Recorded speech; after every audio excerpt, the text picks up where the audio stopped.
பாத்தீங்கன்னா சப்ஸ்கிரைப் பண்ணி வச்சுக்கோங்க. சப்ஸ்கிரைப் பண்ணா பெல் ஐகான் இருக்கும், அத ஆன் பண்ணி வச்சுக்கோங்க. அப்பதான் நம்ம போடுற வீடியோஸ் எல்லாமே நோட்டிபிகேஷனா உங்களுக்கு அப்டேட் ஆயிட்டே இருக்கும்.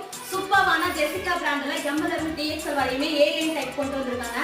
ஒரு அழகான ரோப் கொடுத்திருப்பாங்க, ஸ்டைலிஷான ரோப், அழகான சைடு பாக்கெட் வித் ஓவர்லாக், பிரீமியமான குவாலிட்டி. யாருக்கெல்லாம் சூப்பர் ரேட்டுக்கு கொடுக்க போறோம் அப்படின்னா இந்த லைவ் அதாவது இந்த ஷார்ட்ஸ்க்கு யாரெல்லாம் லைக் பண்ணி கமெண்ட் பண்ணி சப்ஸ்கிரைப் பண்ணிருக்கீங்களோ அவங்களுக்கு வந்து single piece free shipping all over India கொடுக்க போறோம். 3x வரையுமே கலெக்ஷன்ஸ் இருக்கு, மிஸ் பண்ணிடாதீங்க. இந்த லைவ் எப்போ வரப்போகுது அப்படின்னா நாளைக்கு 12 வரைக்கும் கண்டிப்பா வந்துடும். Single piece free shipping all over India வாங்கிக்கலாம். மறக்காம இந்த ஷார்ட்ஸ்க்கு லைக் பண்ணி கமெண்ட் பண்ணி அந்த ஸ்கிரீன்ஷாட்டை எடுத்து வச்சுக்கோங்க. Single piece free shipping all over India வாங்கிக்கலாம். நிறைய பேருக்கு அவங்க இந்த ஷார்ட்ஸ் லிங்கையும் ஷேர் பண்ணுங்க. நாளைக்கு லைவ் இருக்கும், அந்த லிங்கையும் ஷேர் பண்ணி சப்போர்ட் பண்ணுங்க. பெஸ்ட் பிரைஸுக்கு ரொம்ப நாளா என்கிட்ட கேட்டிருந்தீங்க இல்லையா, எல்லா கலர்ஸுமே அல்டிமேட்டா தான் வந்திருக்கு. இந்த பேட்டர்ன் தான் ரொம்ப நாளா என்கிட்ட கேட்டுட்டே இருந்தீங்க. கண்டிப்பா மஸ்ட் ட்ரை. தேங்க்யூ கடவுளே.